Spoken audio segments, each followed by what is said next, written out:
just best suited for Nigeria at a time like this. Our focus and emphasis today is going to be on primary health care, effective policy making, foreign policy, then the relationship between the different tiers of government, and also the case of unity, which are all very important. In the last few weeks, we've talked about things like security, economy, and, touching different aspects of the manifestos of the various candidates. So thank you once again for joining us, and good morning. I am with Efizzy, the billionaire. It's going to be raining some good money this morning, right?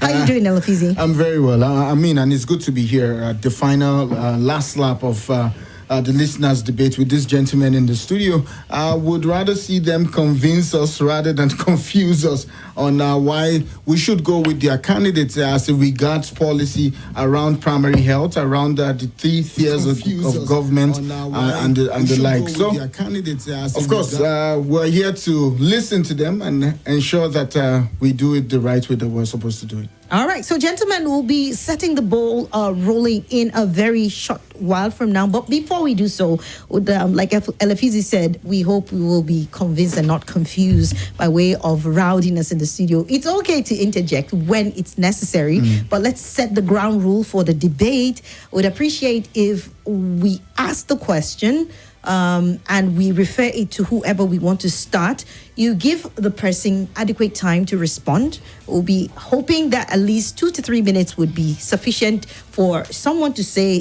things that at least registers in the brains of the other people. And then maybe we can move on from there. So everyone will have the chance to make their points on certain issues or questions that they are given to respond before the interjections can start. I hope we'll be mature enough and respectful enough to do that for each other, right? Okay, so we'll be introducing our guests in the studio this morning. Efizzy? Yeah, and of course here we have parties that are represented, whether from the APC, PDP, and also the Labour Party. I will start with the gentleman from the APC.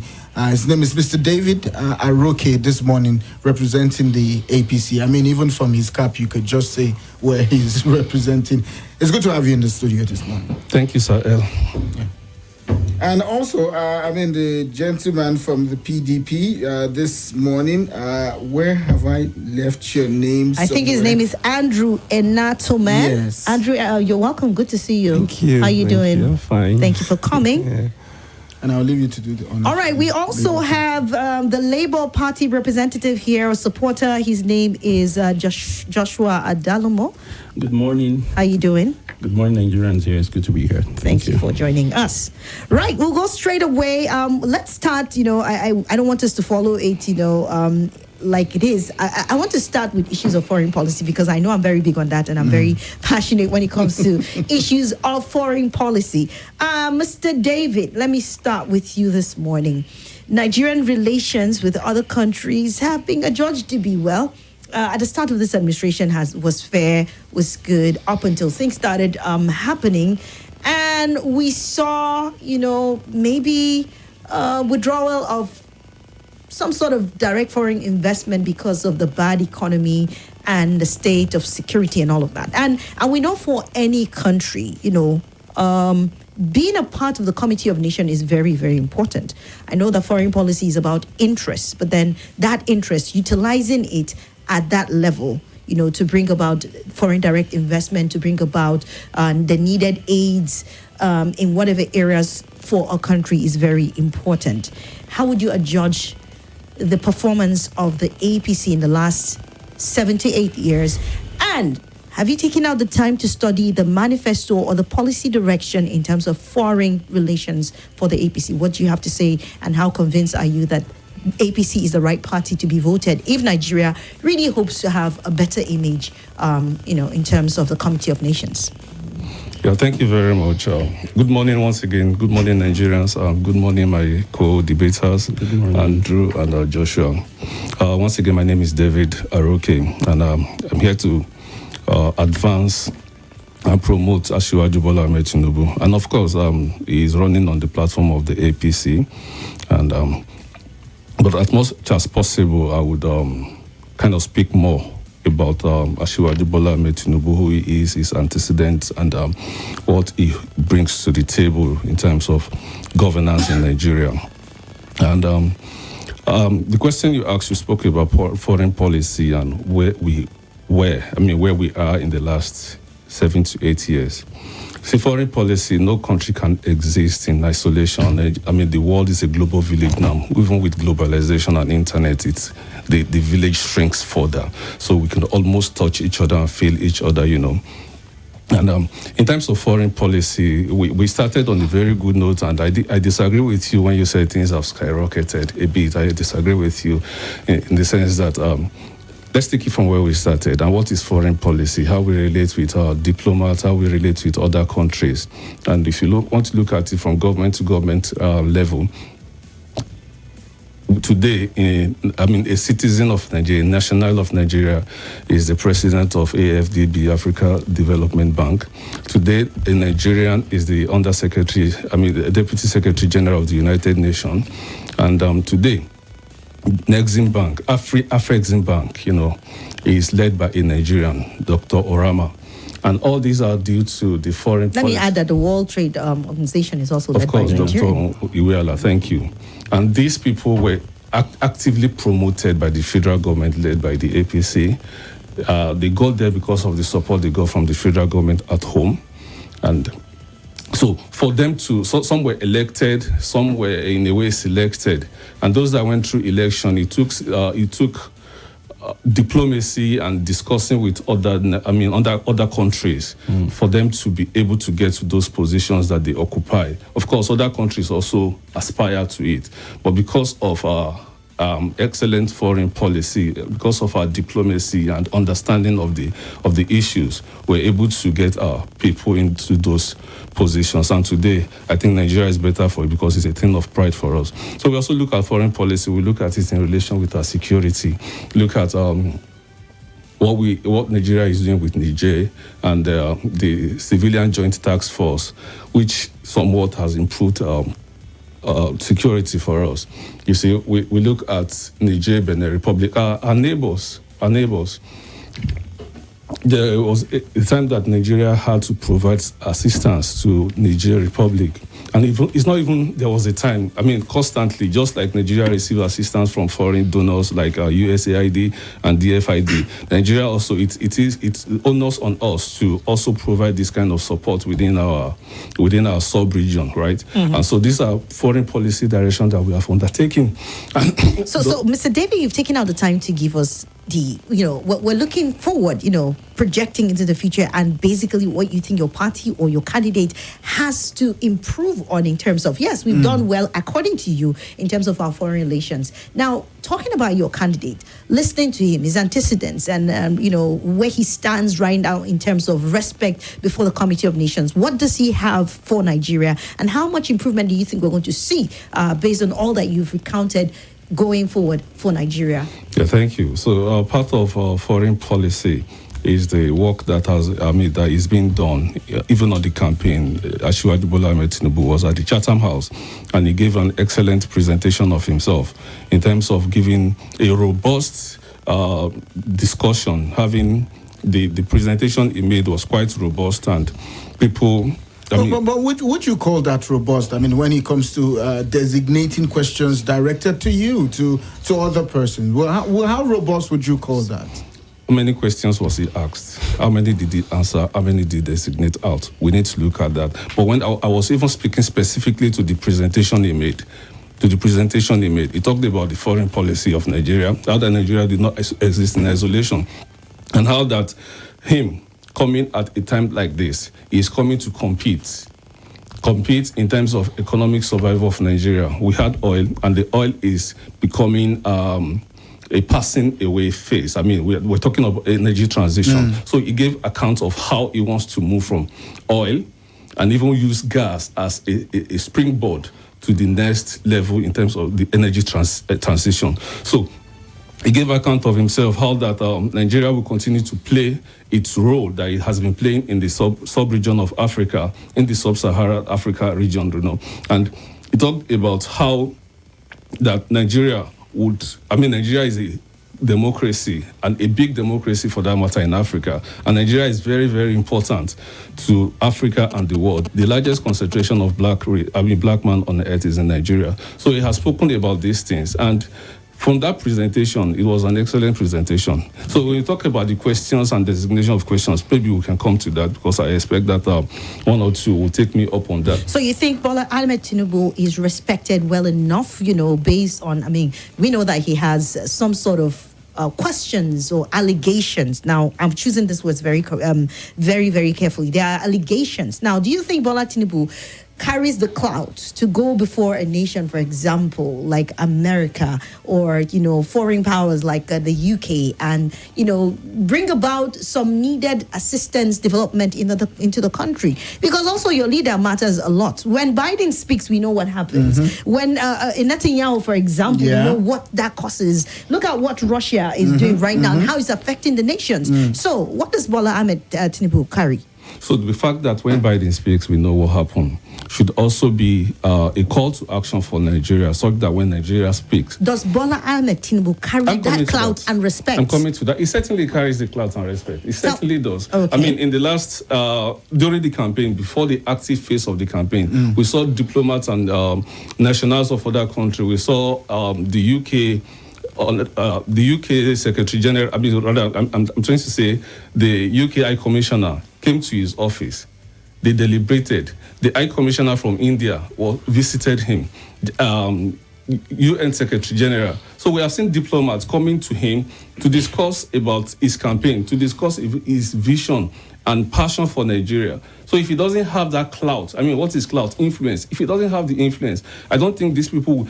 There are 18. All right, 18, Mr. David, 18 candidates. We're giving you enough time. Let's listen to Mr. Andrew. I'm sorry, we have to. We're running with time. So, Mr. Andrew, let's talk to you about the PDP. And if you have any questions for him, just building on what we started with David on. You guys have been in power. A lot of times, the APC administration would always point back at the PDP. Or if it was not the PDP who spent 16 years to do this or that.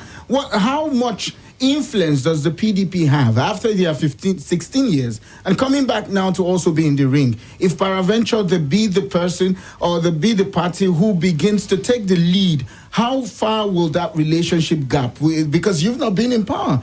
For the last 8 years now, if you put this election, put together everything, how far can you play a catch-up? We have the Chinese in our country, trying to do some level of development, rail and all the likes. How far can the PDP catch up when it comes to international relationship? Yeah, fantastic. I was ready, my body was warming up because I needed to interject him, but I was like, let me allow him to finish. Most time trying to defend the APC government, most times my friend is very intelligent, but you see, when it comes to the APC topic, you lost your intelligence overnight. You'll be shivering, you'll be stammering. That was what was happening to him. I was like, someone that is very sound, but trying to defend APC, now you can see him shaking in his voice, because it's always difficult to defend something that is abnormal, because things that are normal in other society becomes normal here. So when you're trying to defend something that is abnormal, people see you somehow.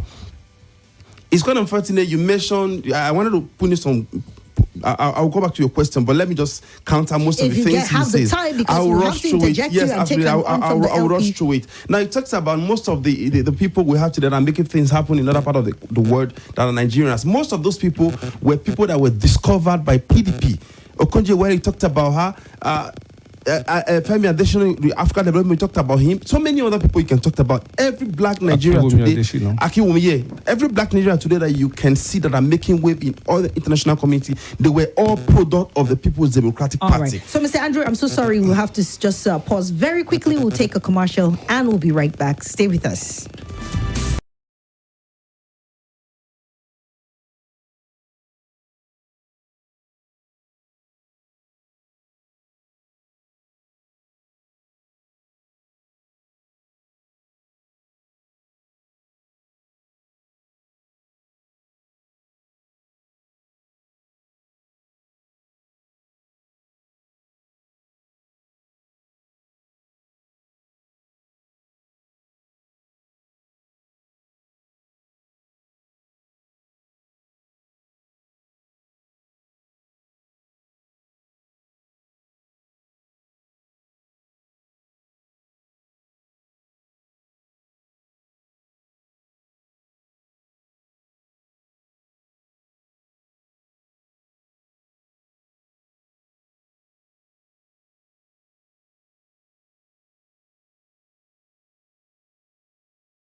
Andrew was speaking before we went for the quick commercial break, and you can join us via YouTube and Facebook this morning at Nigeria Info Abuja. Nigeria Info Abuja for both Facebook and YouTube.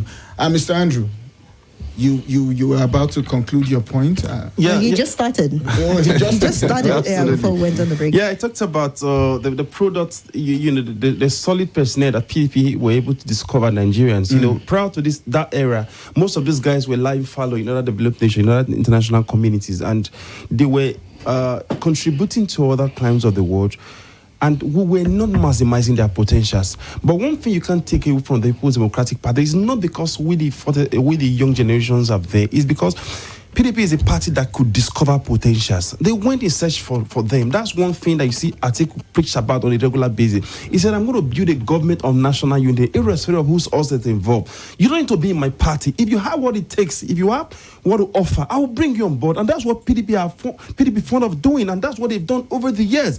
Discovering of Akiwumi Adesina, he was never a member of PDP, but we discover him, that he has what to offer, and we brings him. At a particular time, Nigeria became the #1 investment destination in Africa. Our agricultural product became the best. We're exporting rice, everything, because because we're able to discover the best hands that come fill in that position. Okonjo-Iweala came, revived our economy. Same thing with so many other people. Today, the person that heading the Medical Association of the World is a Nigerian person. And these are a lot of persons you can talk about, counting more of persons you can talk about that people in the Democratic Party discover. Now, it talks about a foreign direct investment that he talks about. I love the kind of question you ask, that what weight does Tinubu have when it comes to personality standing among nations of the world? Can we actually say Tinubu of a person can stand among nations of the world to represent Nigeria? Of course, we're in the 21st century. You can't be using 16th century weapon to fight the 21st century war. It doesn't work that way. Other nations are moving far, and we are still retardating. We are practicing traditional democratic principle where other people are going ahead of us. And you're trying to bring an archaic ideology to run a technological development century principle of political operations. What idea are you talking about here? Of course, the person that the APC is bringing, I don't see him being able to operate at our dimension. We've gone far the level of its orientation.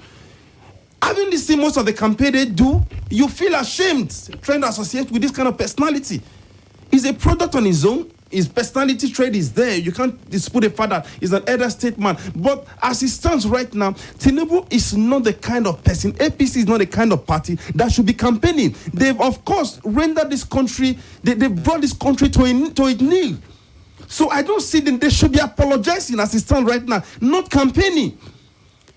Our economy is in comatose. Our health sector is not the right home about. So what are we talking about? We don't have good infrastructure. Infrastructure is dilapidated. Our educational system have gone totally in chaos.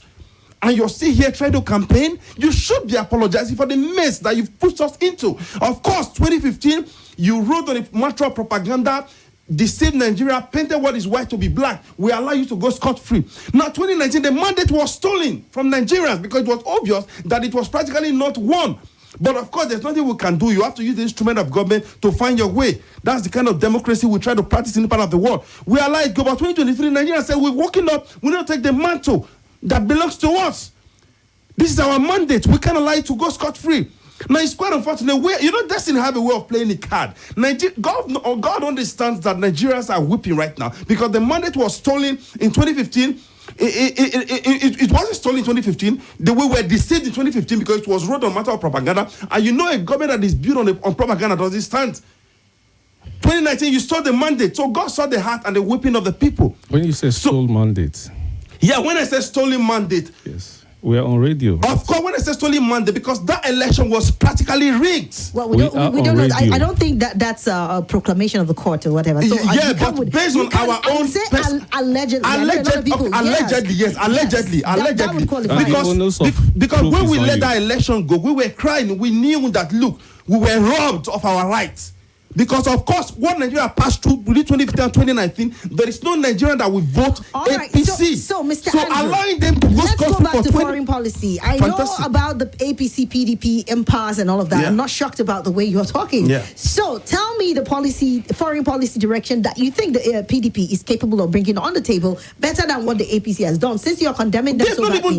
even brought any foreign policy, so of what- course. what's our projection? What's your projection for the the PDP? PDP? Of course, in PDP, right now, look at our presidential candidate. Of course, you know the kind of relationship he has with foreign diplomat in terms of international relationship with the European government, with the Asian government, with the American government. So this is somebody that Americans are looking forward to. Of course, when the election observer came, they met with him. Most of the policy, we want to see how we can establish international relationship with most foreign government in order for us to ease up the stress of doing business, one, and two, in order for us to reduce unemployment, because most times when you create an enabling environment, there is everywhere secure, there's no insecurity, there's an enabling environment, you provide necessary infrastructure. Of course, foreign government, foreign businesses will definitely come down to your country. And when they do that, it's quite that there will be employment. Because, of course, your country alone cannot do it. Now, I asked Mr. David a question. I just want to interject a bit here and ask you the same question. Once upon a time, the candidate of the PDP had issues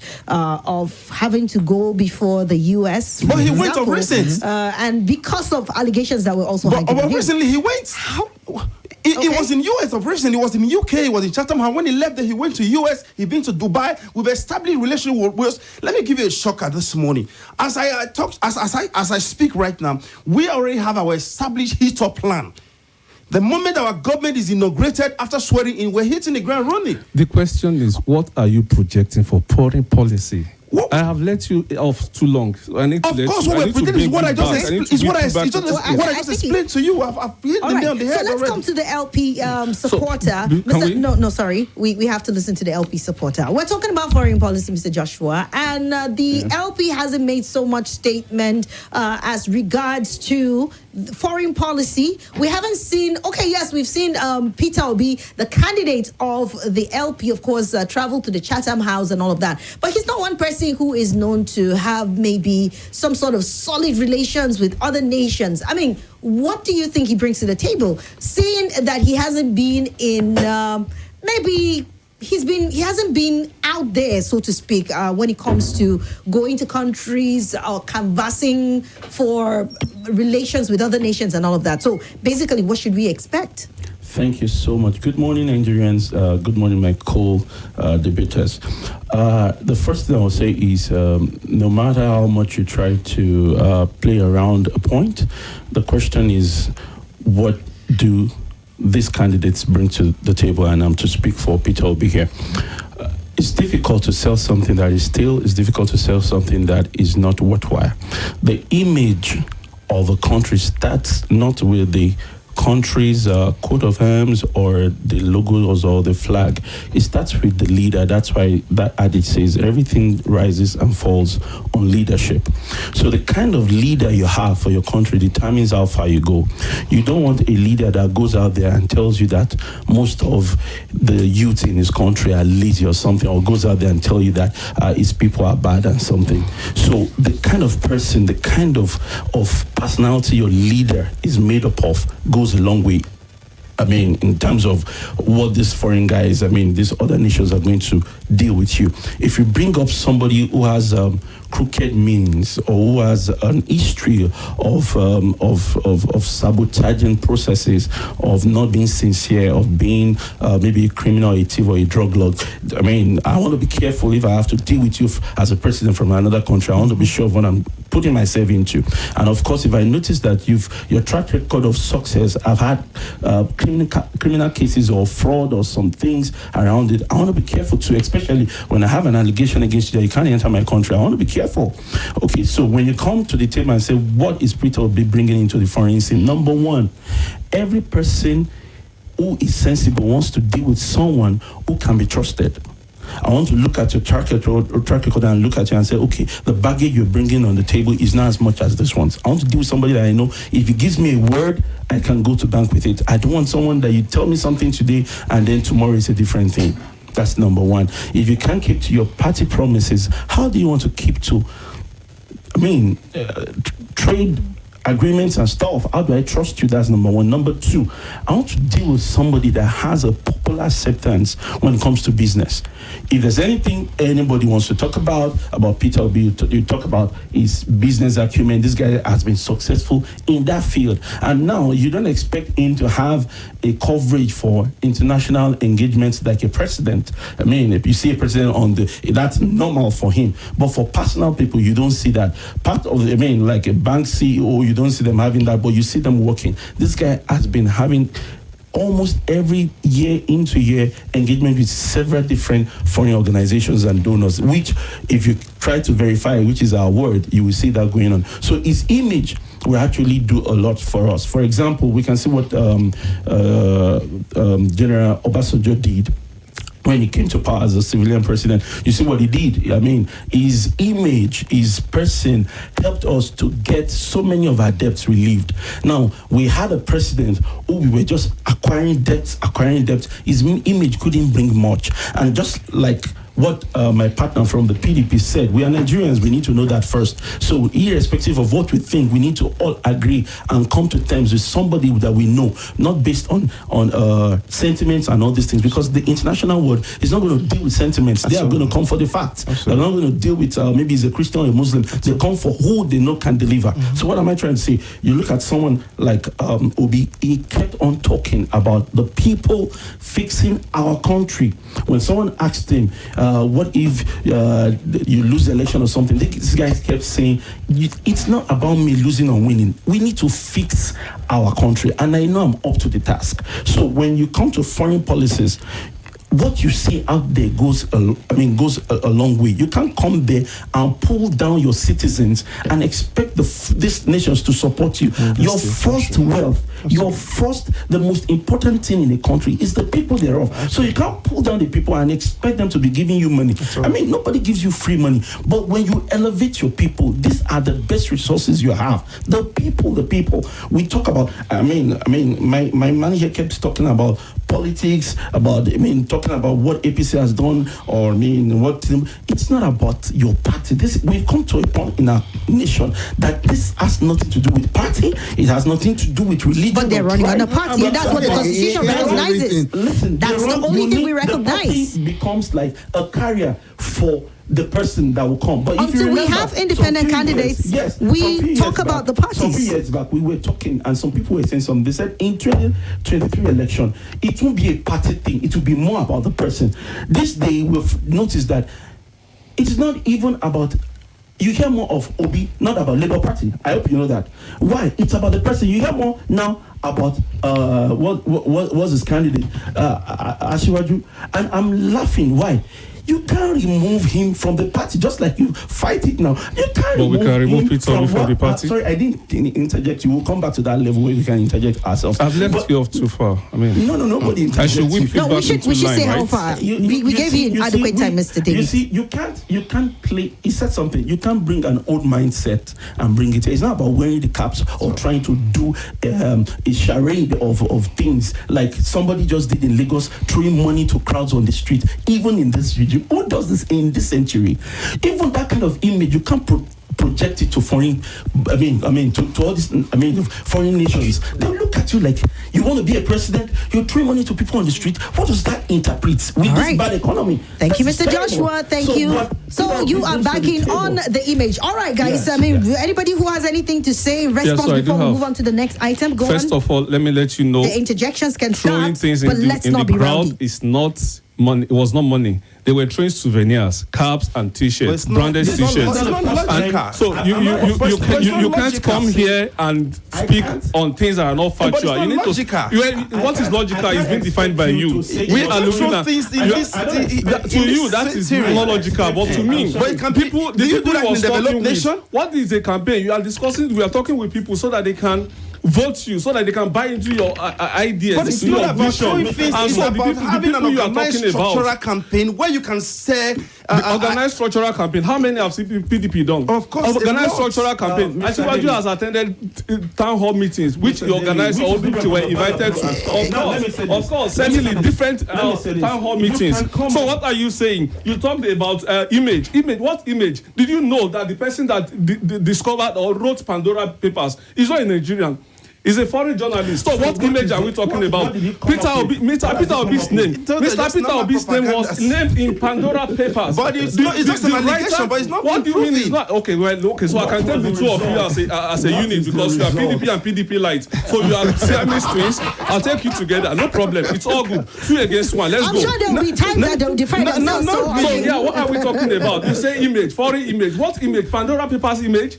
I mean, what image are we talking about? Someone kept a state fund in your own business. In your own in his own business. So what are you talking about when you say image? Can you project him to represent you as his president? Why not? He is excellent. FBI gave him a clean bill of health in terms of all these allegations that you are talking about. He was investigated. He hadn't been in government for how many years? PDP government of 16 years. After he left government for 8 years. You know when Jonathan was there? When Jonathan was there, we told you guys that Jonathan left. Nigerians are going to regret it. At no time was he found wanting.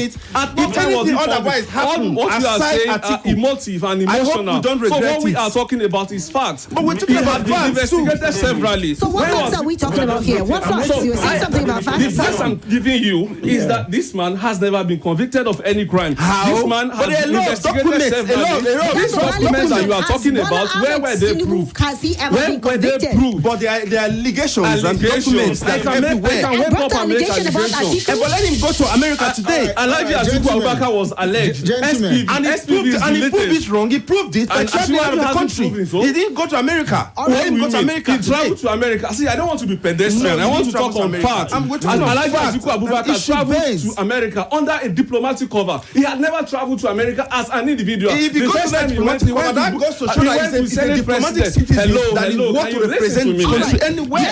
You need to listen to me. The first time he traveled to America, he went under the diplomatic cover of Senate President Bukola Saraki. The next time he went to Tambuwal. So what are we saying? All right. What image? So I'm sure you guys have already created the fireworks as it has to do foreign policy, but we have to move on to the next item, and that has to do with a very important aspect, and that is healthcare, primary healthcare. I mean, we talked about the secondary and tertiary the last episodes, but let's come down to primary healthcare. It's in a state. Let me start with you, Mr. Joshua. Primary healthcare under the LP. Say something about that and your confidence. So, in the last 4-8 years that Mr. Peter Obi has not really been maybe holding any governmental position, you've seen that he's been traveling around the country, going around through, investing so much in education. One part of things within the inner circle, which I'll let Nigerians hear now, is that he's been able to also search out through the local governments, the nooks and crannies where you have this primary health care, because primary health care is basically majorly not just for people in the cities, in the city centers, or it's basically for people in the remote areas to have this extension of good health care from the government towards them. And it's been able to really see how our health care system has really failed. Now, it's a joint responsibility. That's something I love about him. It's not about shouting this and that. Shouting has not helped us. This is our old school way of campaigning. You can't shout your opinion to people. People have wisened up now. So his plans towards this health system, number one, is to revamp them. The same thing he did with most of the schools. One, if you as a sitting president, you would do more than just as a private person, just going, giving 5 million, that the schools are revamped, the furnitures, books are made available, but as a president, you're able to do more. So what is his plan? Number one is bringing the government closer to the people. And it's not just about building things there. There must be a network, a chain of correspondence, a fast and easy one, whereby somebody can easily reach out, whether it's the doctor or the patient or the people or the family in that locality can easily reach out to also the big part of this health system. Like, okay, a healthcare system in a rural area can reach out to the state hospitals right in the city center for support or anything. You have a change so that health system and quick health delivery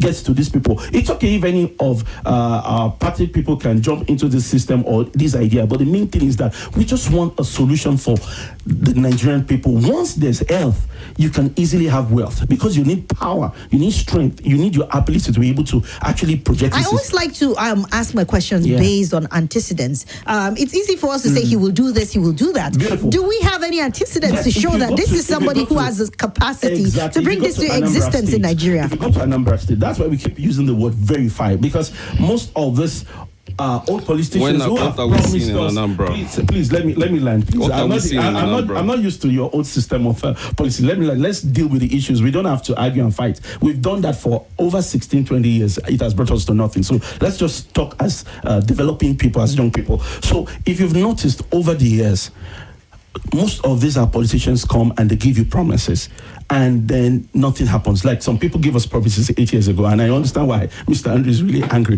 They come with propagandas. Like we noticed that some people spread money, but it's okay if somebody said no money was spent. So somebody also said that the whole balloon statement, everything was actually doctored. So we could expect anything from you. I'm not blaming you. It's just the kind of system you run. So what am I trying to say? Thank you. Yes. What I'm trying to say in this aspect is this. Number one, if you go back to Anambra State, where he has worked for 8 years, and we should know that government it's a chain of process. It grows. Like a continuum. It's more of a continuity thing in the right trajectory.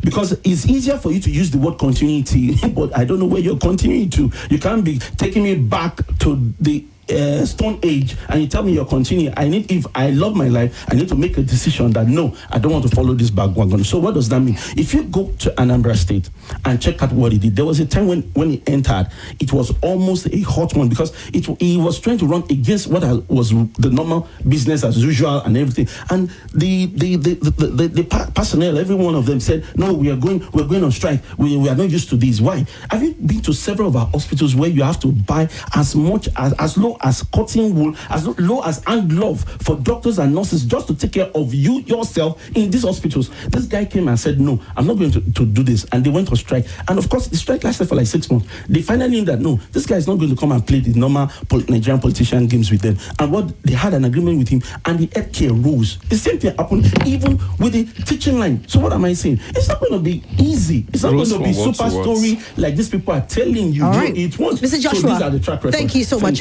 Let's come to Mr. Andrew. If you look at policy documents, we're already practicing the most of our state. If you go to Oyo right now, what we do in Oyo State right now, the PDP government, what we do in Oyo State right now, we ensure that our health sector is taken down to the ward level, not even the LGA level.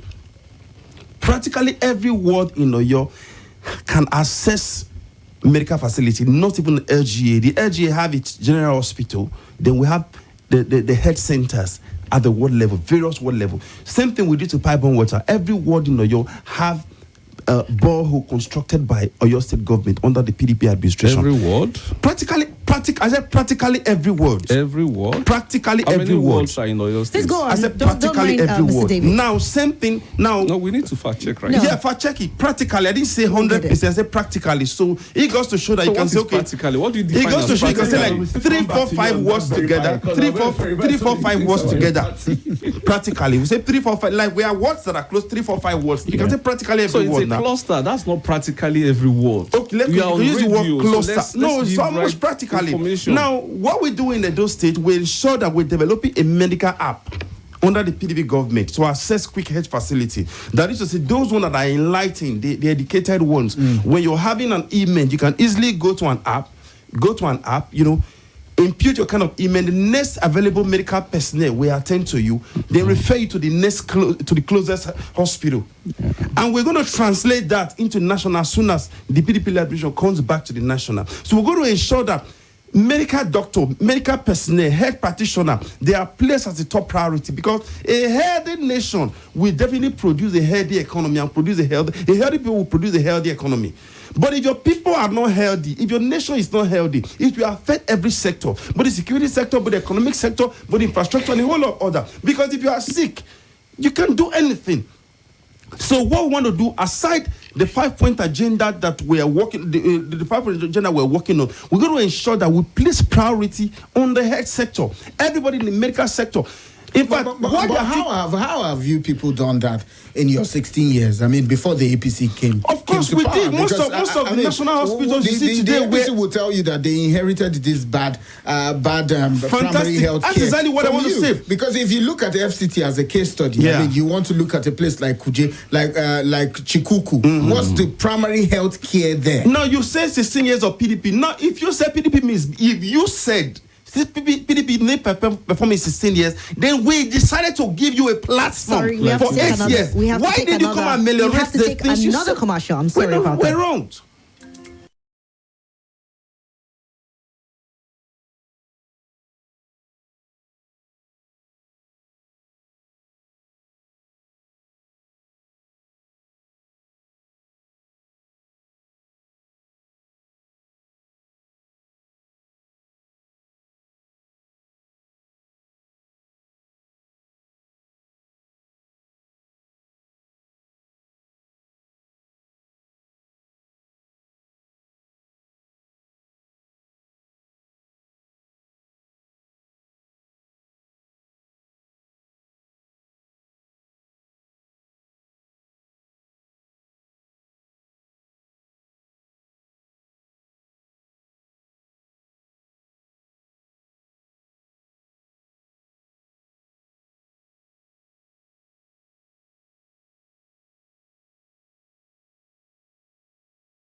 from the very first episode. This is the third in a series of 3 that we're doing. In 3 days' time, we all roll out to go cast our vote, and it's important to still talk to the issues. And today we are looking at foreign policy, primary health care, the relationship between the 3 tiers of government, and then the issue, very critical issue of unity in Nigeria. My name is Swat. And my name is Efizzy, the billionaire in pounds, dollar, euro, new redesign era, and even the And it's raining in here in the studio. I can tell you can come pick yours. Well, Mr. David, let's come to you. We're talking about the issue of healthcare. Mr. Andrew just talked about the PDP and what he felt he did in Oyo, even though it's ironic because your governor is opposing his own party. So I don't know how you can talk on the basis of that. No, we'll talk about that Seriously, later. I still in their don't. party. So you have opened a can. He's still in their party. Very serious can. That's why I'm we'll here. talk about that later. Also, look, is the G5, are they still in the picture? Let's focus on the debate. Okay, so let's talk to you, Mr. David. Let's listen to you on primary health care. Yeah, thank you once again.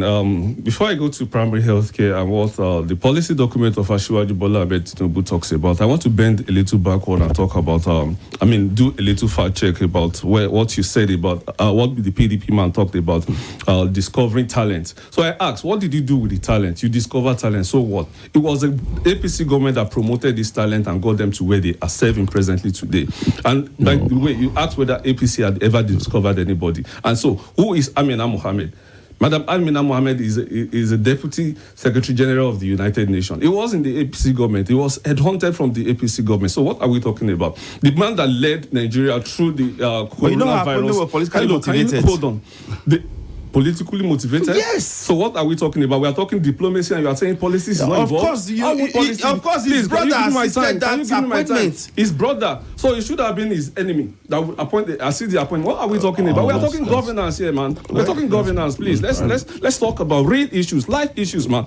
So the man that led Nigeria through the COVID era is today working with the World Health Organization. So he was in the APC government. So please. Are you talking about the former chairman of NCDC, yes, okay. Please. Yes, okay. Yes.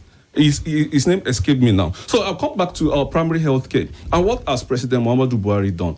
Primary health care is primarily the function and responsibility of the 3rd tier of government, which is the local government. Do we all agree on that? Now, President Muhammadu Buhari influenced the legislation because, again, we also need to understand that presidency or the executive, the government is in 3 arms, right? We have the executive, the legislative, and the judiciary. So we cannot, and each of them is separate, is a separate entity.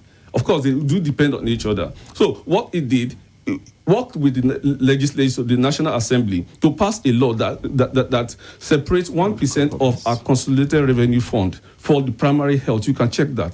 For primary health. But that's for Buhari. What would your candidate do? Okay, so you are preempting me. Thank you for leading me to. Yeah, fine. What will my candidates do? Yeah. Bola Ahmed Tinubu has a robust health plan. And inside of it, primary health, we talked about the primary health being the bedrock of our health system, right? That is the closest to the people at the world level. When you talk about going to Anambra, it asks you, what would we see in Anambra?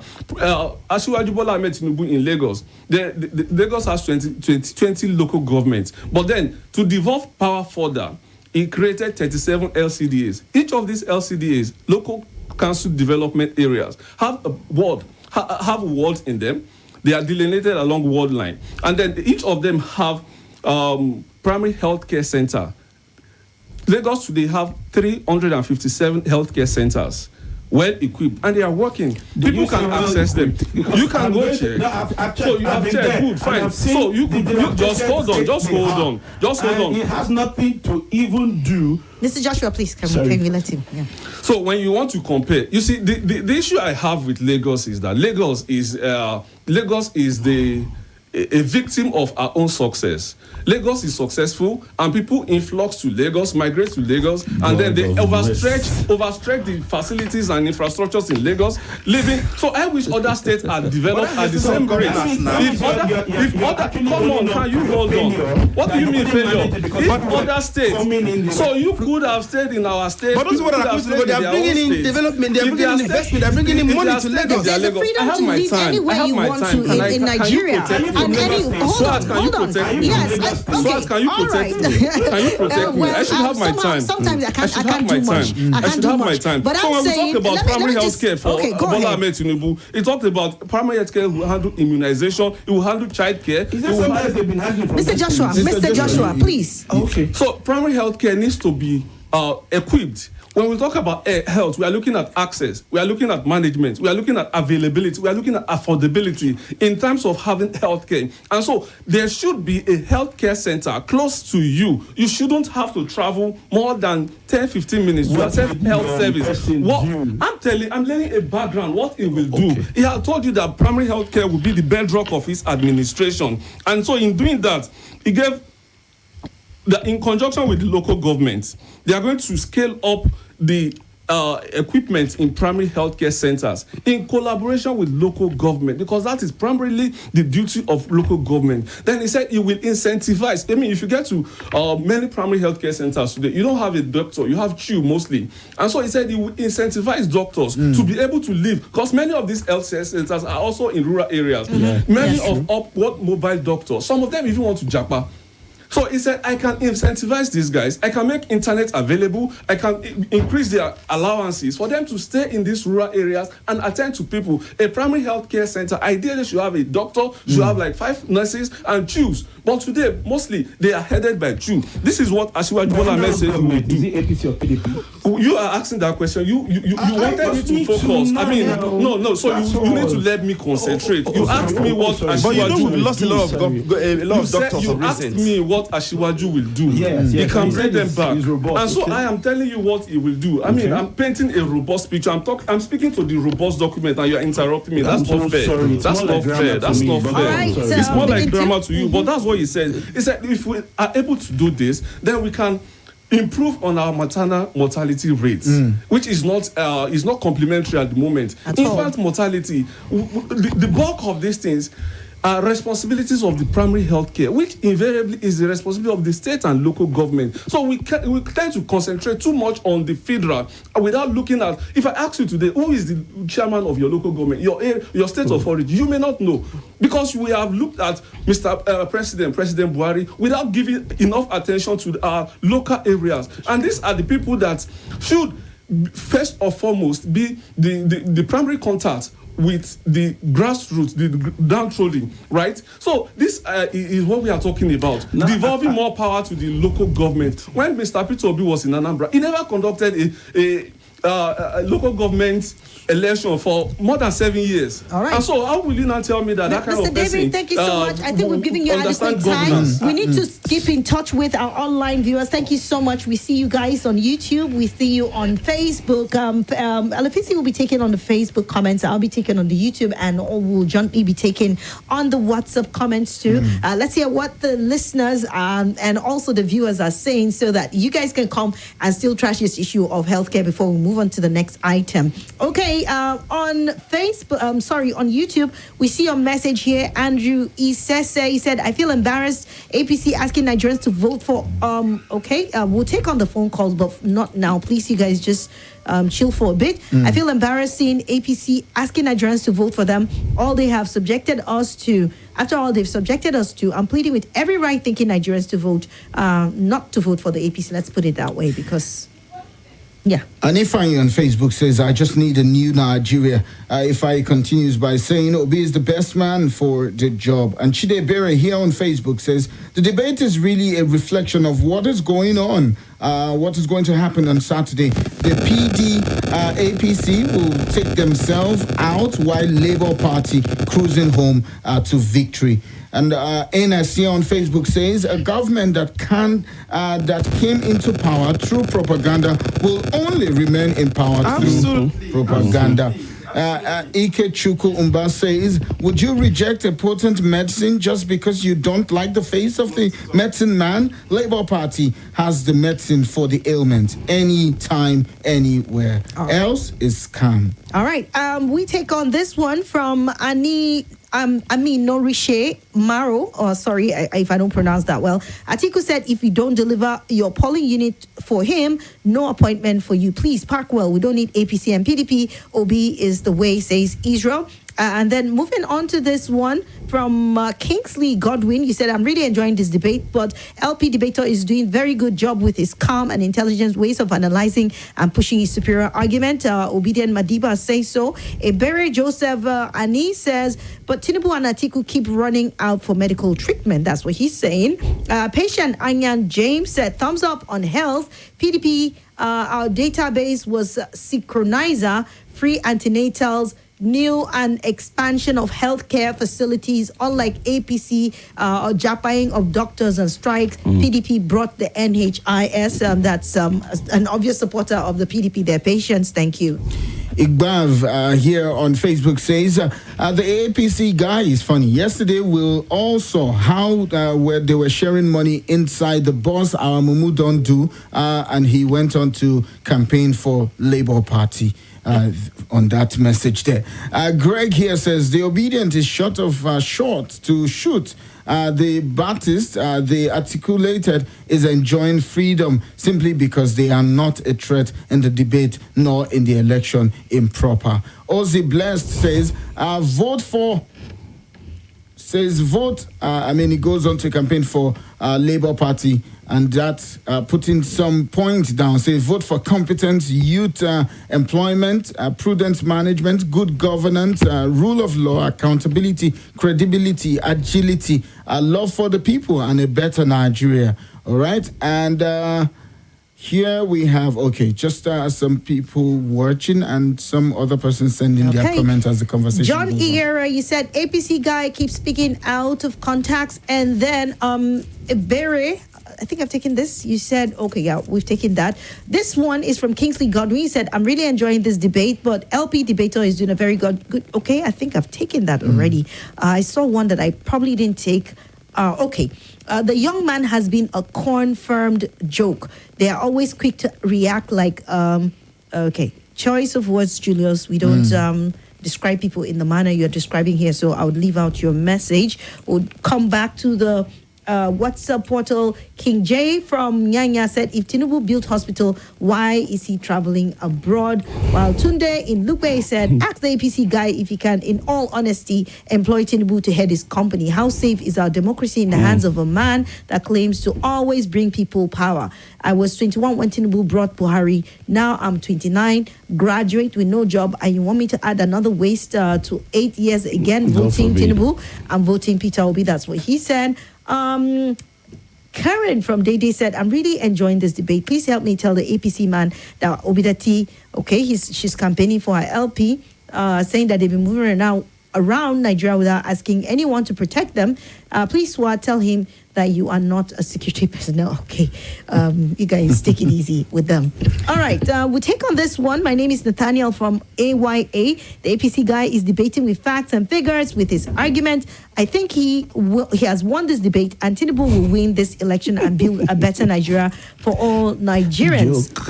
A failed system and a failed government is what APC has to offer. Will vote for, campaigning for their own party. LP there says Oluwachidi. I will take on this. So I'm from Mommy Z. Then I'll let Efizzy take on the rest. I can't wait for our family debate. This last one tight. Watching live, waiting for the fireworks. And then you said, Mr. Andrew Naoli Wakakom, I see you. Mr. Joshua, your calmness is your selling point, says Mommy Z. All right, and Vincent O in Kaduna says, good morning, Swat and Efizzy. And the debaters in Nigeria is almost a patriot country. Since APC came to government, Buhari has practically visited every country, but there are no reciprocal visit from foreign leaders. And again, no reasonable foreign investment since the onset of this government, even noticeable, and disinvestment leading to mass job losses and underemployment, unemployment. How can APC man defend this? And Banky from Mutako says it should not be about the parties, but the personalities of the candidates. Absolutely. We all saw three different temperament in 16 years of PDP governance, we should be careful that this frenzy of the new in 2015 does not throw us into another regret in 2023. Peace in Nigeria. Banky sends that in via WhatsApp this morning. Good morning to you, Swat, your colleague and the debaters in the studio. I overheard the representative of the PDP claiming to have discover a certain number of people, brought them into limelight and make them who they are today. If they had discovered them before, are they the ones that made them to where they are today? They are there today because of the present government gave them the needed support to all be there. Tomorrow, they will be telling us that they discovered Mango Park, who discovered the River Niger and fought for the independence for Nigeria. Vincent, the silent listener from Maitama, sends that in via WhatsApp. And Adolphus from Maitama says, good morning, Barrister Swat and the team. Nice debates, but it is difficult to link up with the presidential candidates via Zoom Live for them to talk so that we hear them directly. As a medical person, I am very much interested in the healthcare status of anyone being considered for any job at all. Please ask representative of the candidate this question. Do you think your candidate is mentally and physically fit, health, wise to run Nigeria's affair? All right, thank you so much. We'll take on some few calls. Then we will let the fireworks on health before we move on to the next. That is relationship between the three tiers of government. 0700 951 0000, and the WhatsApp is 080 999 30137. Let's start with this caller here. Okay, unfortunately, didn't stay. Hello. Hello, Swat. Yes, good afternoon. Oh, yeah. Good morning, sorry. My name is KD. All right, welcome, KD. The debaters have tried, but they should try to be sincere with the points they are making. If anybody claims that Aswajo built how many healthcare in Lagos, but the last count I can count that he's still running out of the country to take himself. Why didn't he do something that every Nigerian will said? Now, it is true that during PDP, at least, they were able to identify. And the guy that has mentioned them, it is identifying people who will do what that matters in government. Not bringing people that you believe that you are party in. All right. Thank you so much, Mr. KD. We'll give very short time for contributions. Hello, tell us your name and where you're calling from. My sister, good morning. I love this debate so much. My name is Efizzy. All right, go ahead. You know, well, let me clear that APC spokesperson. Obi, how many times have we heard that Obi went to London or anywhere for medical checkup? That's one. Obi children did not school outside Nigeria. That is two. Oh, I don't know what to say and what I will say again. Obi is the best candidate for us to vote. All right, thank you so much for that contribution. Just make it as short as possible. Hello. Hello. Hello. Yeah, good morning. Yes, good morning to you. Your name and where you're calling from. Israel, you're welcome. Yes, I dare to say, speaking about health, you should be more concerned about the person who actually wants to lead you, like the text message you read.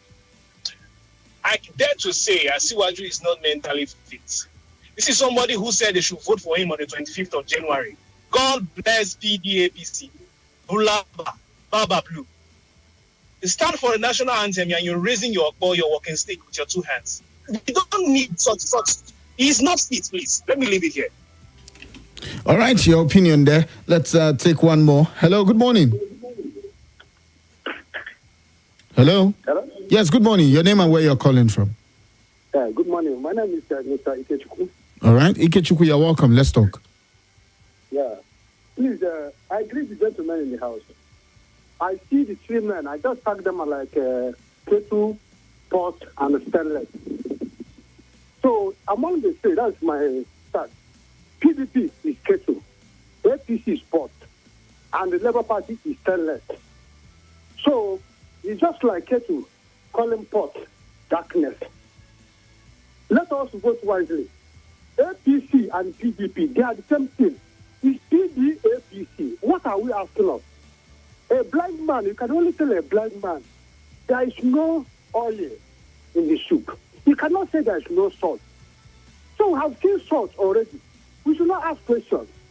This people should not endanger our life again. All right, thank you so much for the contribution. Gentlemen, you guys were trying to interject each other and cross-check and fact-check all that you're saying on healthcare. So guys, you have another 5 minutes to do that before we move on. I think you had the talk before. So I had the floor before you went on break. Yeah, so I'll respond to a caller. A caller talked about Mr. Peter Obi not traveling for treatment. But Mr. Peter Obi himself said he traveled out for treatment on a certain occasion and that he was attended to by a Nigerian. These are the words of Mr. Peter Obi himself, that he had traveled out for treatment and he was attended to by a Nigerian in a foreign country. So he was making a point, but that's not the point I'm making. Just to let you know, the caller, just to put it in context, that Mr. Peter Obi do travel out for treatment. What did he do in Anambra while he was there?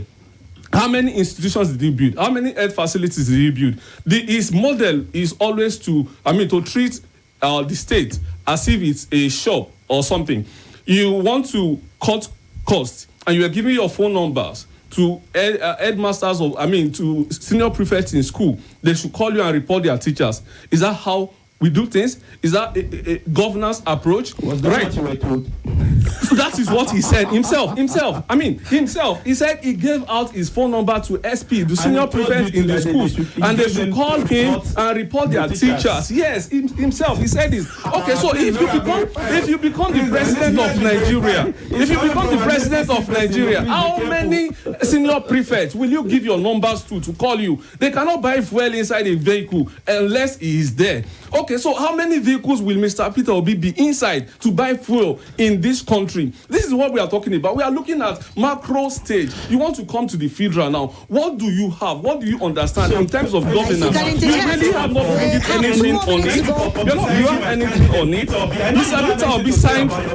Mr. Peter Obi signed several MOU. When we talk about Peter Obi comes in, this is the way he's going to handle your public health that has been that's been brought down to a very low stage. You can hear my. What was it while he was in power in Anambra? What was it? Build this one, build that one. All of us know that these things are deep lies. Ashiwaju, what do you mean lie? He started last time box. Trust Mr. Peter Obi to really improve your healthcare. I've given you the ways he said he's going to do that, and you can trust him for his mental capacity. Somebody who has not been your president is telling you that your election for presidency is on the 25th of January. It takes some level of mental insanity. So when the deputy running mate right now, that man needs to go and rest. The running mates to Mr. Obi be allowed to even be campaigning. I said they should be apologizing. They should be apologizing. PDP, can you listen to me now? Can you listen to me now? PDP and PDP lights. So, not once, not twice, and he's shaming his family. How did you run your campaigns? PDP were campaigns. What issue were you discussing? Senator Dino was falling up and down on the stage. What issue? Aisha Eshuku was dancing. What issue? Gentlemen, we can't take that risk. In the hands of a sick man. Gentlemen. So at some point in time, he was even giving a press conference. He was at a press conference. Please, let me at a press conference. Dati Baba Ahmed said we sympathize with Peter Obi. He said he sympathize with Peter Obi. He was a slip of tongue. What you speak to most times. Gentlemen, and there's a reason why I'm calling you gentlemen. I would love for you to please listen. Is that okay? Yeah. Okay. All right. We'll have to move on to the next item because we're running against time. We'll have to stop very, very soon. But before we do that, we have a commercial to take. So let's do that. And then when we take the commercial, we'll come back and look at the relationship between the three tiers of government, the executive, the legislative, and the judiciary. I'm sure there is a whole lot to say about that. So that's our next point of focus. And then we will go on.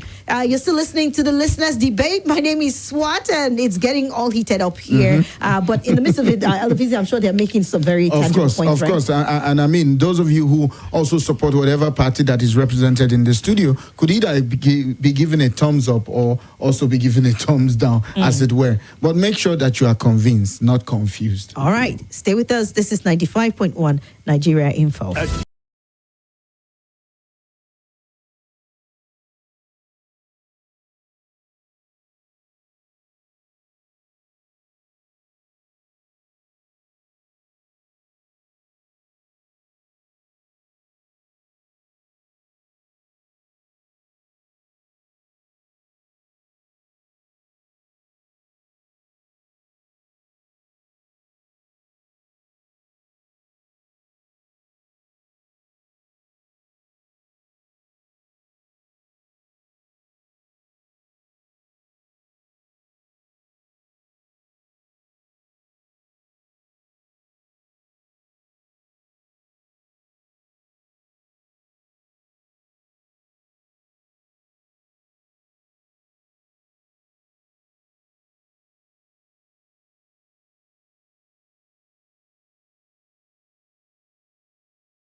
This is our final lap on the listeners' debate, and just like Swat said before we go on the break, we're going to look at the tiers of government, how they relate, how they should relate. Peradventure, if your party gets to be on the center seat come Saturday, the 25th of February 2023. Yes, we have seen some kind of relationship, some very unhealthy, some healthy at some level. I mean, when it comes to obeying court order and the likes of that, between the executive, the legislator, and the likes of that, the legislative, and the likes of that. So let's dive into it. Let's start with the gentleman from the Labour Party. What kind of relationship do we hope to see?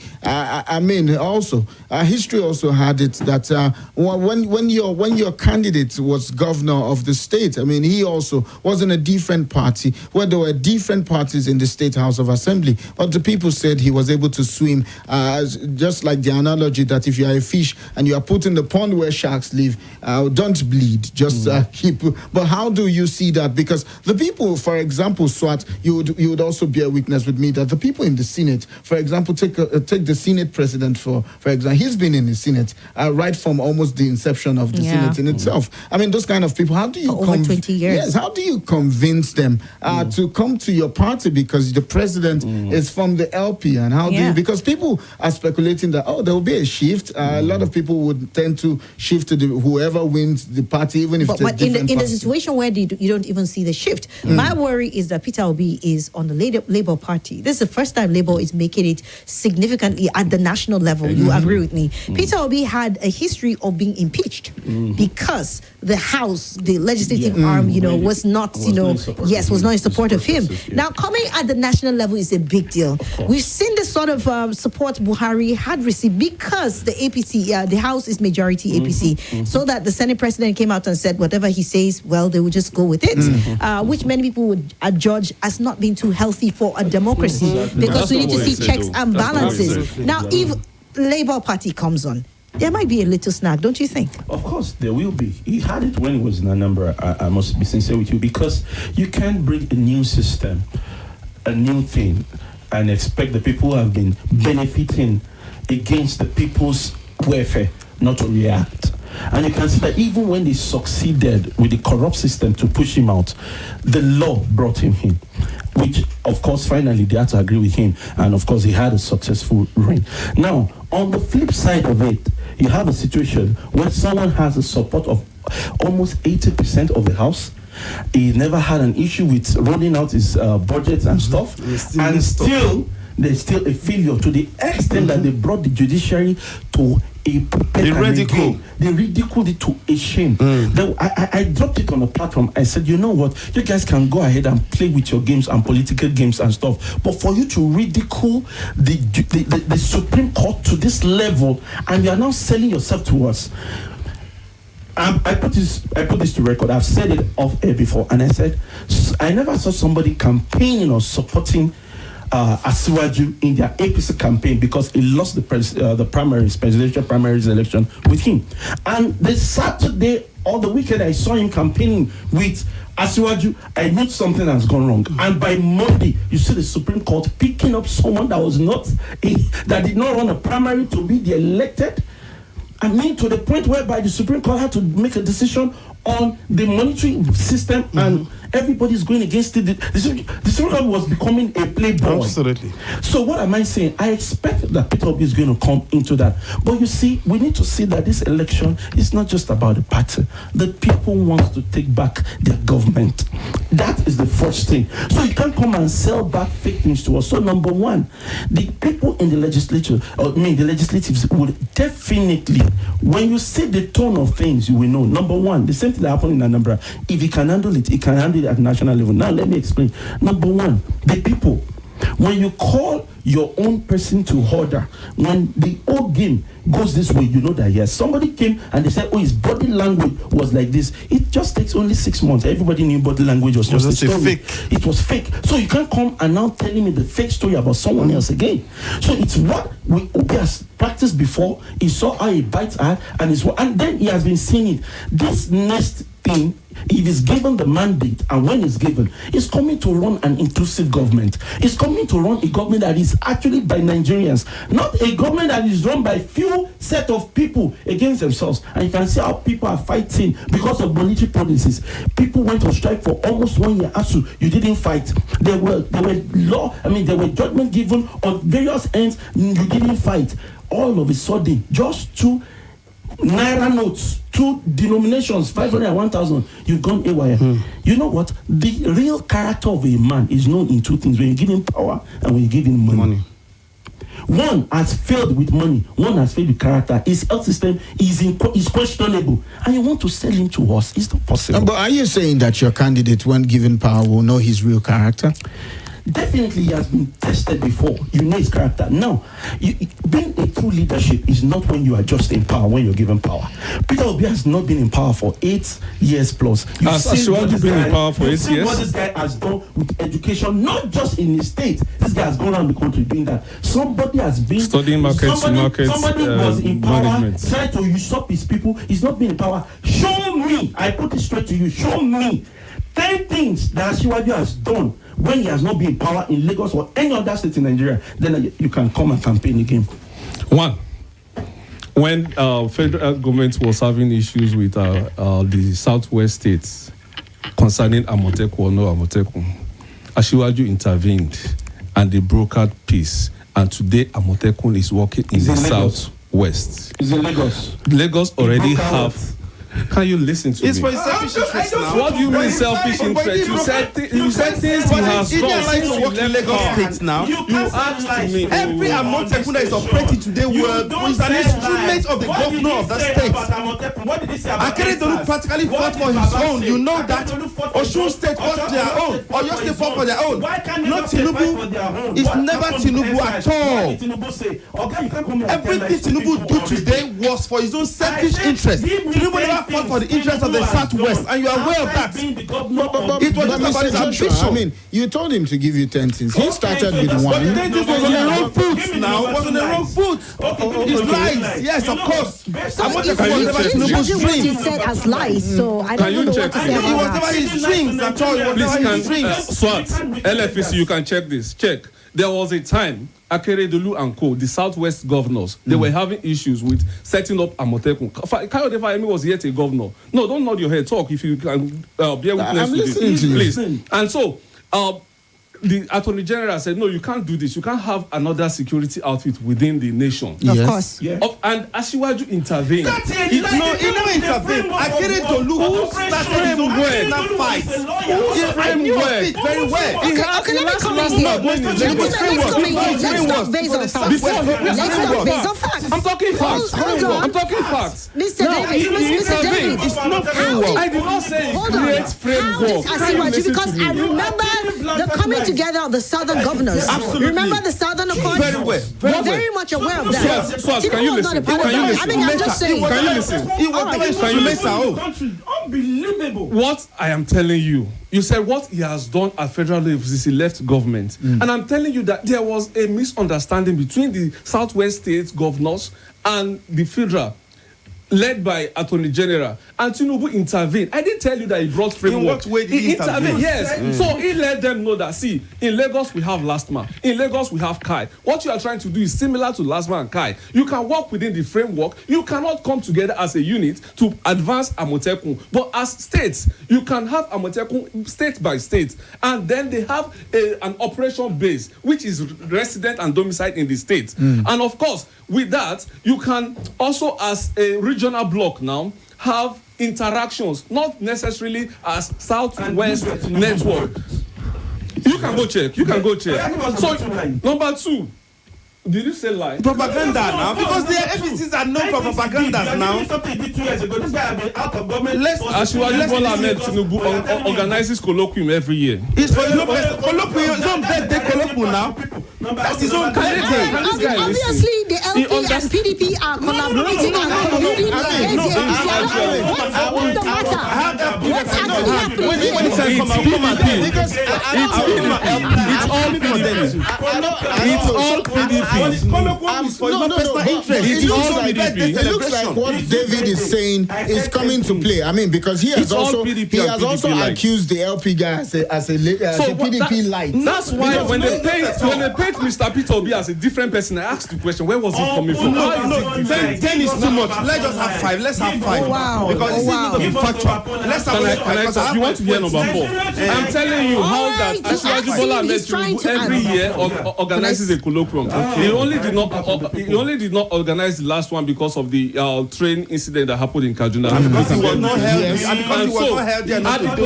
At the colloquium every year, he makes a policy direction, a policy statement. There was a particular one. Mr. President was there, and he made policy advances. He made policy statements. I said policy statements. I mean, his manifesto. What is it supposed to be? My renewed hope for Nigeria. Action plan for a better Nigeria. What is it supposed to be? Is it not a policy statement? Is that not a policy statement? So there is no hope. So you want to listen? So listen. Let me educate you. Now, at the colloquium, he made mention specifically that at this stage, at some point in time, we'll have to stop this, right? And I think it's about time we stop and come to you, David, to answer us about relationship with 3 tiers of government, because we're deviating here. What's the plan for APC? We've seen how many have accused the APC government so far of collaborating with the legislature and not allowing democracy to thrive, which is anti-democracy in itself, whereby the legislative arm of government is not totally independent, so to speak, because we keep seeing them agreeing and all of that. So basically, separation of powers is very important in any democracy. Talk to me about that. Yes, and you need a politician, a true politician, to be able to do separation of power properly. Like you said earlier, Mr. Peter Obi was impeached twice. Of course, he came back because of the strength of the law. So the judiciary is still the last hope of the common man. Let's not downplay and cast aspersions on Supreme Court here. We are speaking on radio. Millions of people are hearing us all over the world. So let's be careful. Let's be careful. APC never valued. I have my time. Can you APC never protect me? valued Supreme Court. Can we have some, please? Go ahead, Mr. David. Yeah, so we're talking about colloquium earlier, just to digress onto that. I did not say colloquium was an achievement. What I'm saying is, at the colloquiums, he made policy statements and direction. And there was a particular colloquium where he said, at this point in time, Mr. President, I plead, do not increase taxes. That is a direct intervention. It was not in government. And see, to save me. Before you can save me, you need to save yourself first.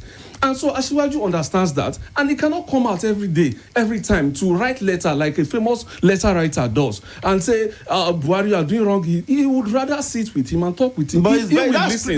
That's hypocrisy. If he will listen. That's hypocrisy. Can you listen to me? I have my time. I have my time. Guys, please give him time to talk. Please. I know that there is a need to interject, but can we respect the rules, the ground rules? So, judicial reforms. Asiwaju Bola Ahmed Tinubu did this excellently in Lagos. That is the work that brought our esteemed Vice President, Professor Yemi Osinbajo, to limelight. He did judicial reforms, and part of the judicial reforms, what he advanced to do now is to decongest and digitize trial courts. We know the number of cases that happen at the trial courts, and so he said we can decongest these cases. He did something in Lagos which is still working till today, and that is the brilliant thing with Asiwaju Bola Ahmed Tinubu. He puts in institutions, he puts in policies, not just I do, no, but rather he puts things, and then it's backed by law. How would you react to a lot of us saying that Pastor Asiwaju, because he has a lot of influence, so he influences elections, influences appointment, and does a whole lot of influence with that man. Of course, but you are derailing my line of thought. I can come in. Sorry, I make the rules here. I can come in. So what I'm saying is that there is this impression that Asiwaju is a man who has a whole lot of people under his wings because he has sponsored them one way or the other. Absolutely. Do you think that man has a capacity to allow the legislative arm of government, the judiciary, to function independently without using his influence? So what did he do in Lagos? I was talking about the judicial reforms instituted in Lagos, and it's a part of decongesting and digitizing trial courts. Is what they are doing in Lagos State today. The Justice Court, you might have seen it on YouTube, that is led by Justice Funmi Ashaolu. That is dispensing justice. I mean, at the speed of what can you say? This is a creative way to decongest trial courts. That is judicial reform, judicial discipline. You see, what Ajisiwaju did in Lagos was to put incentives for judiciary. The members of the magistrates and the high courts of Lagos, they are well paid, so that even some of them do not want to be transferred to appeal courts because of the payment. I mean, because of the incentives, because they are happy being in Lagos. Structural reform for the judiciary. But hold on, David, just before you go on, I mean, let's come back to where Swat was actually pointing you to, which is the conversation here. What's the relationship going to be? Well, because when he was governor in Lagos, was there some form of autonomy in these 3 tiers of government to run individually without any interruption from the executive? The law is clear. The law is clear. Can you? I have my time. You will speak. Well, very soon your time will elapse. So quickly answer, because we have to go to the PDP man. The government is in 3 tiers: executive, legislature, and judiciary. I was talking about the judiciary and what it has done. Now, legislature. You said Mr. Peter Obi was impeached and he was brought back by the judiciary. Yes, excellent. But the time lost in between when he was impeached and brought back, that time the judiciary cannot bring it back. We saw what happened between 2015 and 2019. We saw how slow the government of President Muhammadu Buhari could not move because he had an unfriendly National Assembly led by Senate President Bukola Saraki. All these things are impediments. All right. Which are necessary impediments. So what will Ashiwaju do? Ashiwaju is a deal maker. I mean, thank you. We don't have all the time. I mean, let's come to you. Your candidate is known with a particular phrase, the unifier. I don't know how this can happen or how it's fixable. I mean, looking at the G5 governors right now and looking at the autonomy that we're talking about when it comes to the 3 tiers of government, would you just walk away from one who is not doing well? Because it looks like that's what your principal is doing right now, walking away from the G5 governors to more like, I don't care about you guys, I'm just going to run my team. So if by adventure your man becomes the man that sits on that seat to lead the entire Nigeria to his Eldorado, will he leave any arm of government if it is not going in his own direction? Fantastic. You have to understand, we call Atiku the unifier not just because we call him the unifier. He have consistently said times and time with a number in different fora that I am going to build a government of national unity. He has said it times and time with a number that I'm going to build a government of national unity. Now, having somebody who have said I'm going to build a government of national unity, irrespective of your political affiliation, your religious affiliation, and tribal and ethnic affiliation, he doesn't care. If you have you have someone to bring on the table, I'm going to bring you on board for the interest of Nigeria. That is what he stands for. This is one personality that has spanned his network across the federation, irrespective of where you come from. He has relationship with the north, with the south, with the east, with the west. Now he said something when we went to the eastern region. He said, I am going to be a stepping stone to the eastern presidency. Is it the type of relationship that Dino Milai talks about? Because you say, Atiku is widely spread, he's married from here, he's there. No, we're not talking about marriage relationship. Of the campaign. We're not talking about marriage relationship. We're talking about a relationship of a unifier. Somebody who have the power, the autonomy, the spirit, the human capacity to bring in the black, the white, the red, the color, and the short together. You can attack him, or you can go for him. Are you sure? No, let me give you a clue. Let me give you a clue. I don't know you can go for him. Let me give you a clue. If you look at during Saraki's time, Saraki tried as much as possible to ensure that there is proper separation of power. That was the reason why he was being victimized, he was being oppressed, and he was being intimidated. Victimized? Of course, you know that this APC government, that's what they're fond of doing. Victimized? They are good at that. Yes, they are good your words, please. Is that allegedly? Is that allegedly? But that's the right word. You know, victimized? Brought to this era, you know there will not be extrajudicial killing by the police, by the security arm of extrajudicial killing that happened in Anambra State with Mr. whoever in Akuzu. What are we talking about? Extrajudicial killing that happened under the PDP government. Interjections. You're interjecting him. No, it's called extrajudicial killing. That happened in OG. That happened in the Bayelsa. Can I give you a clue? PDP was in power. What are you talking about? Can I give you a clue? If you don't have a voice in this country, of course you can be intimidated, you can be victimized, you can be oppressed, and nothing will happen. But except you have somebody who is backing you. Ashiwaju said we are changing that. The APC administration is championing, and We you are have to changing understand that. that Asiwaju brought this government in power. Of course, the year was going well, you know that, until Asiwaju came, promised alignment with the foreign administration, and this is why we have today as a nation. Don't attack your brother. Don't attack your brother. All right. Of course, we don't want that. We want a government who can respect the rule of law, who can respect. All right. Thank you, Andrew. Thank you. Thank you, Andrew. You're very animated, and I like that about you. So quickly, what we will do is, because we have to Mr. Andrew. Thank you, Mr. Andrew. Thank you.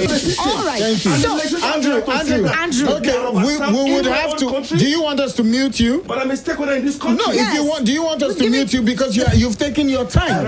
Thank you so much. Thank you, Mr. Andrew. All right, quickly. Now, this is the, Mr. David. Please, can I say something here? So, well, hold on. We'll have to take in the comments. So, you know what we will do? We'll just take a few comments, maybe 2 or 3 calls. Then we'll quickly talk about unity in a minute each, and then we'll wrap up this because it's already 11:50 as it is right now. So, Efizzy, let's quickly take on some messages that come to the phone line. All right. Crypto Li said, Peter will be all the way. Then Kane there at APC said, Asiwaju will change what he promotes. How many Lagosians have gotten protection from? How many Lagosians have gotten protection from him and the mighty Agueros? And then someone is saying dreamers. Nana Isaac Oko said, managing a country surely requires greater mental capacity than is needed for a state. With what we have seen, if Batify supporters truly love him, they should be advising him to retire. Exactly. Okay. Crypto Li said, give Tinubu what belongs to Tinubu and Peter Obi what belongs to Peter Obi. Give Tinubu walking stick, give Atiku visa to return to Dubai, where he comes from, and give Peter Obi the presidency. That's some very below the belt point there. Azar Daku said, I'm just laughing all the way, but for me, I'm obedient. Precious Agaze said, Obi built teaching hospitals and nursing schools from scratch during his time as governor. And then Fact Vibe said, please, when did this APC candidate make his promises? We all see Tinubu keeps dancing at campaign grounds. For the sake of our time, I'm just going to take 2 of these comments on Facebook. Says, Precious says, he's not stable. Your candidate raised the walking stick for national anthem, telling us to vote him last January, PDAPC.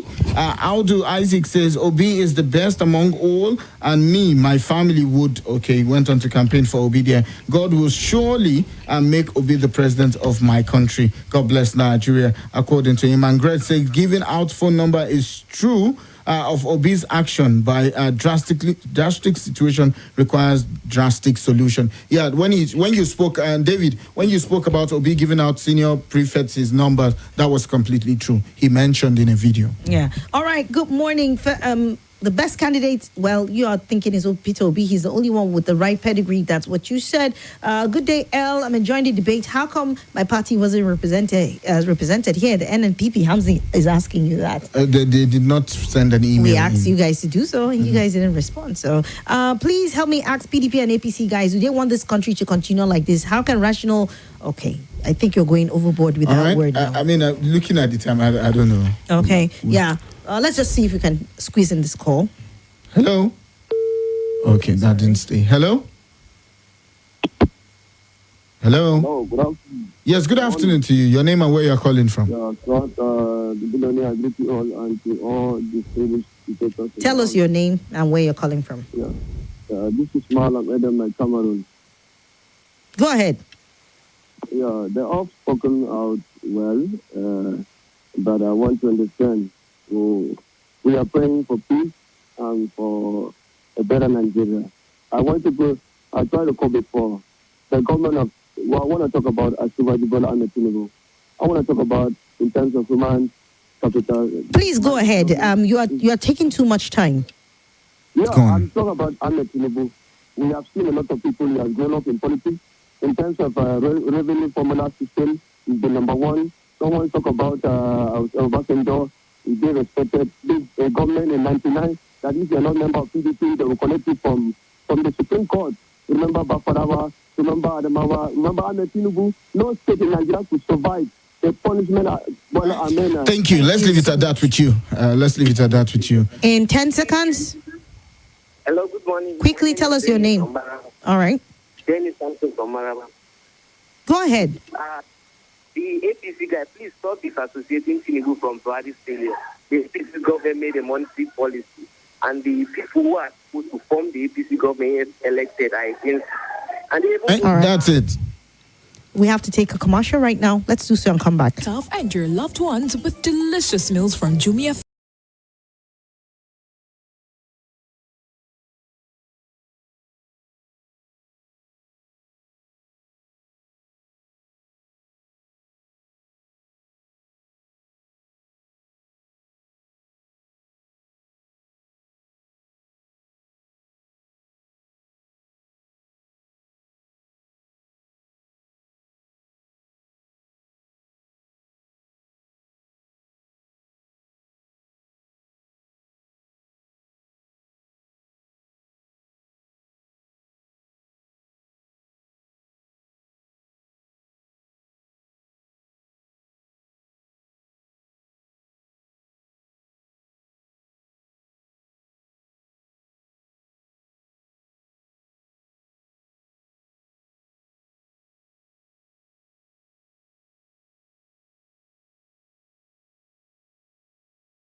Of the PDP and Mr. Joshua Adaluma of the LP party. Gentlemen, thank you so much. We don't have all the time in the world. We just have 1 minute to go. So we'll be giving you five seconds closing note. Let's start with you, Mr. David. Yeah, 5 so seconds. we are not dissociating ourselves from what you say are the failures of Buhari. No, Buhari has not failed. When you are building a building, you don't see the structure. You see the foundation. I mean, when the foundation is being laid, you don't see the structure. Well, that's why majority people are 5 angry, seconds. right? So we are building. President Buhari has laid a solid foundation. Asiwaju Bola Ahmed Tinubu is coming to build on it. You. All right, thank you. To lintel, hopefully. Mr. Andrew. Thank you. Yes, for me, I think Peter Obi need mentorship, he need training, he need tutelage. So he should come to PDP. We're going to train him properly so that when he's qualified to be a president, we then consider possibly if we can give him that chance. So we're going to form a government of national unity and bring him on board. All right, thank you. Thank you. Mr. Joshua? Nigerians, if you're there listening to me, I want to say this. If you need to make just one right decision before you die now, leaving the future of your kids down to these three men, who would you vote for? Please go ahead on the 25th of February, vote Peter Obi, Labour Party. Papa, Mama, Peking, God bless you. We love you. All right, thank you so much. Vote Thank you, Asiwaju Efizzy. Bola Thank you so much. It was good doing this with you. Yes. All right, guys. It's time for the news. God bless you, and we'll see you at the polling units.